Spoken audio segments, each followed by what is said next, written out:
राजधानी रांची के ऐतिहासिक मोरहाबादी मैदान में 24 तारीख को राज्य भर के जनजातीय लोग जुटेंगे और जनजातीय सुरक्षा मंच के बैनर तले एक उलगुलान डिलिस्टिंग महारैली कर रही, जिस पर इस रैली से महारैली से एक संदेश देने की कोशिश जनजातीय मोर्चा मंच करेगी कि जो दूसरे धर्म अपना चुके ऐसे लोग अपने धर्मों को छोड़ चुके, उनको जो संविधान में जो लाभ है वो ना मिले। हमारे साथ मध्य प्रदेश के पूर्व न्यायाधीश है इस पर टेक्निकल जो बातें हैं, बहुत सारी बातें चलती हैं कि जो लोग बहुत सारे झारखंड में खासकर धर्मांतरण का बहुत बड़ा एक खेल हाल फिलहाल जो डाटा है वो आया है कि बहुत सारे लोग धर्मांतरण बहुत तेजी से धर्मांतरण हो रहा है। डिलिस्टिंग महारैली झारखंड से एक मैसेज देश भर में एक मैसेज देने का।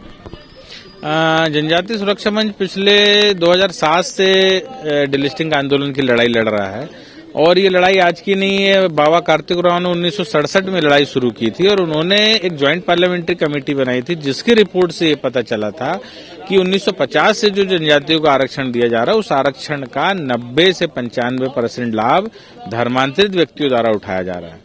तो ये बात आई कहीं न कहीं कि जिन व्यक्तियों के लिए जो है आरक्षण की व्यवस्था की गई है, जिनके शैक्षणिक और आर्थिक विकास के लिए जो रिजर्वेशन दिया जा रहा है, उस रिजर्वेशन का लाभ कहीं न कहीं बीच में गलत लोग ले रहे हैं। तो ये बात उठी कि भाई इस समस्या का हल क्या है। तो इस समस्या का एक ही हल है कि संविधान में आर्टिकल 341 में ये व्यवस्था है कि कोई भी अनुसूचित जाति समाज का व्यक्ति अगर धर्मांतरित होता है, विदेशी धर्म ग्रहण करता है, ईसाई हो जाता है, मुस्लिम हो जाता है, तो उसका जो है रिजर्वेशन का लाभ उसको नहीं मिलता।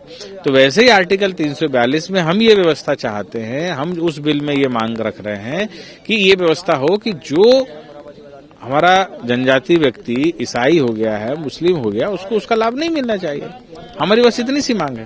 प्रकाश जी, आप पूर्व न्यायाधीश भी रहे हैं। इन दिनों सरना धर्म कोड की मांग पूरे देश भर में, खासकर जनजातीय जो लोग हैं वो बहुत सारी बातें सामने आती है कि हिंदू नहीं है, हिंदू से अलग है, अलग धर्म कोड की मांग। इसको कैसे देखते है जनजातीय मंच और जो उलगुलान कर उसमें इस बात को आप कैसे रखेंगे? मैं आपको ये बताना चाहूंगा कि ये मांग पिछले 10-15 साल से चल रही है, तेजी से चल रही है। ये बांटने वाले लोगों का काम है।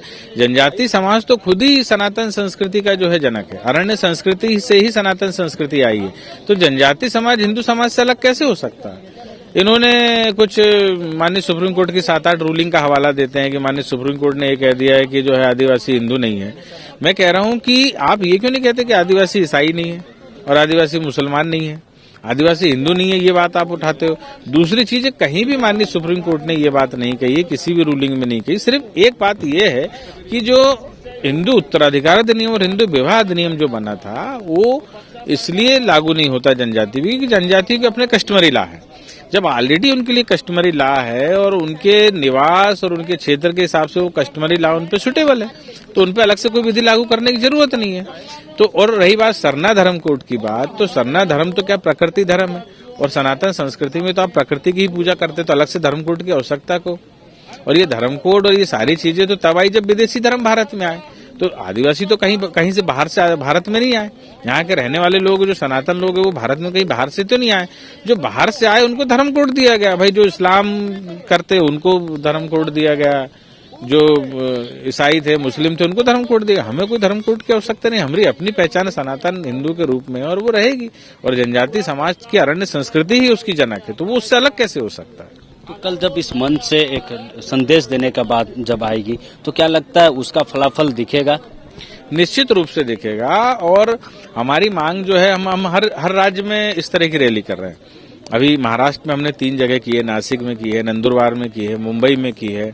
तो इस तरह से हम हर राज्य में, पूरे देश में जगह जगह रैली करके जनजातीय समाज को इस विषय पे जागृत कर रहे हैं, ताकि सारा जो 12 करोड़ जनजातीय समाज जब जाग जाएगा तो निश्चित रूप से लोकसभा और राज्यसभा में वो जो हमारा बिल पेंडिंग पड़ा है उस पर कानून बनेगा और जो पात्र जनजाति है उनको ही आरक्षण का लाभ मिलेगा। जो कुपात्र है, जो उसका आरक्षण का लाभ लेने के योग्य व्यक्ति नहीं है, उनको इसका लाभ नहीं मिलेगा।